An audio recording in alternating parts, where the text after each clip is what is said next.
प्यारे बच्चों, एक नया टॉपिक आपके सामने, गौर से देखिए। वैसे इसमें तो केवल परिभाषा है, आपको बता दूं और आप याद कर लो। लेकिन देवेश जी, जैसा कि आप जानते हो, मैं थोड़ा मजेदार मलाई डालकर कोई चीज बताता हूँ जिससे आपको लाइफ टाइम याद रहे। परम शून्यता। देखो यहाँ बड़ी खास बात है, बड़ी मजेदार बात है। देखो भाई, अगर जो है आप चार्ल्स का नियम पढ़े हैं तो चार्ल्स का नियम आपको क्या बताया? चार्ल्स का नियम बताया, बेटा ध्यान से सुनना मेरी बात, बहुत अजीबोगरीब बात है, कि आयतन ताप के समानुपाती है, वी प्रोपोर्शनलिटी की नहीं। तो उन्हें ऐसा बेटा, इसका मतलब हम ताप बढ़ाते जाएं बढ़ाते जाएं बढ़ाते जाएं तो आयतन बढ़ता जाएगा बढ़ता जाएगा बढ़ता जाएगा। उल्टा, अगर ताप कम करते जाए कम करते जाए कम करते जाए, आयतन भी कम करते जाए, आयतन अपने आप कम होता जाएगा नहीं। तो कहने का मतलब देखो कितनी अजीब बात है। थोड़ा सोचो सोचो, आप लोग कभी नहीं सोचते हो कि जैसे हम किसी बर्तन में आपको 2 लीटर गैस दे दे, क्या बोल रहे हैं सुनो, बर्तन में क्या दे दे, 2 लीटर गैस, और आप उसको जो है फ्रिज में रखो और टेम्परेचर डाउन करते जाओ। तो यहाँ चूंकि ताप कम कर रहे हैं तो आयतन इसका क्या होना चाहिए, तो ताप गिराते जाओ आयतन कम, ताप गिराओ आयतन कम, ताप गिराओ आयतन कम। तो आप सोचो कि ऐसी कोई कंडीशन आ सकती है कि ताप हम इतना कम कर दे आयतन घटकर 0 हो जाए। ऐसा हो सकता है ना भाई? हमारा सूत्र तो यही कहता है, अगर चार्ल्स का नियम सही है तो इसका मतलब जो है, अगर हम ताप कम करते जाएं तो आयतन भी कम होते होते 0 तक पहुंच सकता है कि नहीं, तो माने गैसीय हेराई जाए।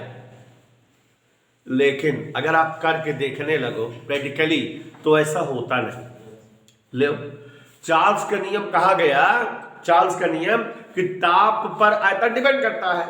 तो सोचने वाली बात है, केमिस्ट्री वाले टीचर इतना ना बताते जितना बता देते हैं, जबकि इनका केमिस्ट्री वाले बताना चाहिए कि अगर ताप कम करते जाए तो आयतन घटते घटते 0 हो जाना चाहिए कि नहीं, माने का ऐसे गायब हो जाना चाहिए। लेकिन बच्चों, बहुत सारे साइंटिस्टों ने इस बात पर प्रयोग किया। क्या करते थे, कोई हाइड्रोजन लेकर बैठ गया, कोई ऑक्सीजन, कोई क्लोरीन, कोई ब्रोमीन, कोई आयोडीन लेकर बैठ गया और ताप गिराता गया। जानते हो क्या होता है? अगर ताप कम करते जाते हैं तो जैसे ही 70-80 तक पहुंचते हैं, माने -70 या -80 तक पहुंचते हैं, तो जो गैस होती है वो द्रव बन जाती है। भाई गैस को ठंडा करोगे द्रव नहीं बन जाएगा? और ताप कम करो तो वो ठोस बन जाती, बर्फ बन जाती। गैस की कंडीशन ही नहीं रहती, गैस की अवस्था बदल जाती है, वो द्रव बन जाती है या गैस बन जाती है। आयतन 0 कहाँ हुआ? गैस जो है ठोस या द्रव में बदल गई। अब गैस रही नहीं गई तो वो हमारा नियम नहीं लगेगा, क्योंकि हमारा नियम तो गैस पे लगता है ना। लेकिन यहाँ तो द्रव है या ठोस है तो वो हमारा नियम ही नहीं लगेगा। तो मतलब दुनिया में जितना भी गैस आज तक पाई गई है, क्लोरीन, ब्रोमीन, आयोडीन, जो भी गैसें हैं, सभी का ताप कम करते जाए आयतन घटते हुए 0 नहीं पाया गया। आयतन 0 पाया ही नहीं गया। गैसें जब जो है ताप बहुत कम कर देते हैं तो द्रवित या जो है ठोस बन जाती है, हिमायित हो जाती है, हिम बन जाती है, बर्फ बन जाती है, उनका हिमायन हो जाता है, गैस की स्टेटें नहीं रह जाती। ऐसा कोई ताप मिलता ही नहीं जिस पर गैसों का आयतन या दाब 0 हो। लेकिन मैथमेटिकल में है, मैथमेटिकल में आप जानते हो VT बराबर क्या सूत्र बताया? V0 1 प्लस अल्फा टी बताए हैं। आयतन को क्या कह रहे हो? 0। V0 1 plus alpha T. कोई डाउट? इसको इधर पक्षांतर कर दो, 0/V0 बराबर 1 प्लस, 0 को किसी भाग दोगे, 0 बराबर 1 प्लस अल्फा वैल्यू कल बताए थे भी और आपको पता होना चाहिए। एक इधर पक्षांतर करो, तिरछा गुणा करो, T बराबर -273। कैलकुलेशन ये कहता है कि अगर ताप -273 डिग्री सेंटीग्रेड रख दिया जाए तो आयतन 0 आ जाएगा। माने कैलकुलेशन या चार्ल्स का नियम या जो है दाब का नियम ये कहता है कि अगर ताप -273 डिग्री सेंटीग्रेड रहे किसी गैस का तो उसका आयतन शून्य हो जाएगा और दाब भी उसका शून्य हो जाएगा। तो मतलब -273 डिग्री सेंटीग्रेड तापमान पर गैसों का आयतन और दाब शून्य हो जाना चाहिए। जबकि आपको अभी थोड़ी देर पहले हमने बताया कि गैसें 80 और 70 तक पहुंचती है, जब ऋण 80 या ऋण 70 तक, तब वो द्रव बन जाती है, ठोस बन जाती है। -273 तक कोई गैस पहुंच ही नहीं पाती, बहुत ज्यादा है नहीं है। तो -80-90 तक तो जो है द्रव बन जाती है, -100, 110, 120 तक ठोस बन जाती है, 273 तक पहुंच ही नहीं पाते। तो कल्पना है साइंटिस्टों की कि हो सकता है दुनिया में कोई गैस हो ऐसी जिसकी अभी तक खोज नहीं हो पाई हो और जो इस नियम को फॉलो करती हो। ऐसी गैस जो सारे नियम का फॉलो करती है आइडियल गैस या आदर्श गैस कहा जाता है। और जो वर्चुअल गैस, जो रियल में गैसें हैं, जो हमारे आसपास गैसें जो मिलती हैं, वो इस नियम का पालन नहीं करती। रियल गैसें जो है इसे नहीं दिखाती, नहीं शो करती। तो ये बच्चों आप समझ गए और कैलकुलेशन करके निकाल दिए कि -273 डिग्री सेंटीग्रेड एक ऐसा काल्पनिक ताप है जिस पर गैसों का आयतन और दाब शून्य हो सकता है, जबकि होता नहीं।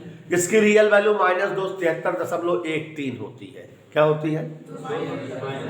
एग्जैक्टली -273.13। या इसी को 0 केल्विन भी कहा जाता है। क्या अगर इसमें 273 जोड़ दो केल्विन बदल जाएगा तो 0 आएगा कि नहीं? तो अब देखो, आपने परम शून्य ताप केमिस्ट्री वाले मास्टर 8, 9, 10, 11, 12 जरूर पढ़ा होते, लेकिन इतना डीप में ना बताते जितना डीप हम बताए, और अब जिंदगी भी याद रहे। परम शून्य ताप क्या है याद रहेगा? वह काल्पनिक ताप। काल्पनिक क्या बोल रहे हैं? क्योंकि ऐसा हो ही नहीं है, संभव नहीं है, जिस पर गैसों का आयतन और दाब शून्य रहे, उसी ताप को परम शून्य ताप, एब्सोल्यूट जीरो कहते हैं, जिसकी वैल्यू 0 केल्विन या -273 डिग्री सेंटीग्रेड है। इस ताप पर अगर अभी ठीक जगह -273 रख दें तो आयतन 0 आ जाएगा। यह वह निश्चित ताप है जिस पर गैसों का आयतन भी शून्य हो जाता है और दाब P बराबर P01 + बीटा T, उसमें भी रख दोगे तो वो भी शून्य आ जाएगा। तो वह निश्चित और काल्पनिक ताप जिस पर गैसों के आयतन और दाब शून्य प्राप्त हो, उसे ही हम परम शून्य ताप, अंग्रेजी में एब्सोल्यूट जीरो कहते हैं। Such type of temperature for any gas for which volume and pressure will become 0, that is known as absolute temperature. It is an imaginary temperature because no gas shows this type of system. Yeah, volume and pressure of any gas never become 0. Hence it is a imaginary temperature. समझ में आया? वो ऐसे ही उन्नीसा बेटा, दुनिया में एक 7वां आश्चर्य, दुनिया में सबसे वीआईपी पदार्थ जानते हो क्या होता है? द्रव, जल। इससे ज्यादा वीआईपी मटेरियल आप पाओगे नहीं। इसकी साथ बड़ी कहानी है। द्रव, सबसे पहली चीज तो दुनिया में सबसे ज्यादा मात्रा में पाया जाता है जल।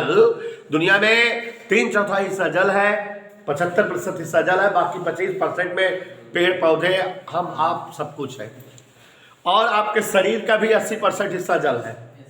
आपके भोजन में भी 25-30% हिस्सा जल होना चाहिए। माने जल आपके आगे पीछे अंदर बाहर हर जगह है। जैसे वो कबीरदास वाला दोहा नहीं है,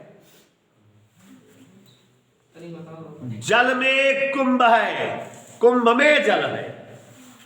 जल में कुंभ, पानी भरा रहा, तालाब में घड़ा धरा रहा, जल में कुंभ है, कुंभ में जल है, बाहर भीतर पानी, फूटा कुंभ जल, जल ही समाना, ई मरम जाने कहु ज्ञानी। समझे? तो वो आत्मा परमात्मा की बात थी कि चारों तरफ भगवान है, परमात्मा, हमारे अंदर भी भगवान है। जब हम मर जाते हैं तो हमारी आत्मा निकलकर फिर परमात्मा में विलीन हो जाती है। तो जल में कुंभ है, कुंभ में जल है, बाहर भीतर पानी, फूटा कुंभ जल, जल ही समाना, ई मरम जाने कहु ज्ञानी। तो वही चीज यहाँ भी है बेटा, कि जल जो है दुनिया में भी है, हमारे अंदर भी है। जल वीआईपी मटेरियल है, एक ऐसा पदार्थ है दुनिया का जल जो प्रकृति में ठोस, द्रव, गैस तीनों स्थितियों में पाया जाता है। जल बर्फ के रूप में पाया जाता है, जो ग्लेशियर है, ग्लेशियर जानते हो, बर्फ के पहाड़, और नदियां द्रव के रूप में पाया जाता है। और सूरज चाचा जब सोखत है तो भाप बन के उड़िंग वायुमंडल में जो रहता है तो गैसीय अवस्था में होता है। तो जल दुनिया में ठोस, द्रव, गैस तीनों अवस्थाओं में पाया जाता है। एक ऐसा तापमान जिस पर जल, ठोस, द्रव, गैस तीनों अवस्थाओं में हो उसे त्रिकबिंदु ताप कहा जाता है। ट्रिपलेट टेम्परेचर, मतलब दुनिया में इकलौती चीज जल है जो एक ही ताप पर तीनों कंडीशन में होती है, और वो है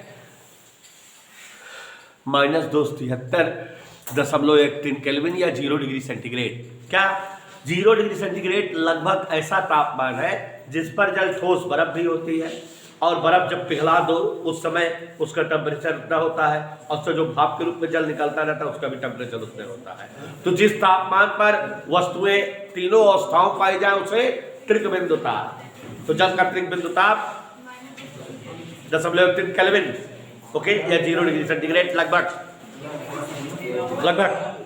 तो ये बच्चों एब्सोल्यूट जीरो और त्रिकबिंदु ताप की बात हुई, कल चर्चा होगी इस पर।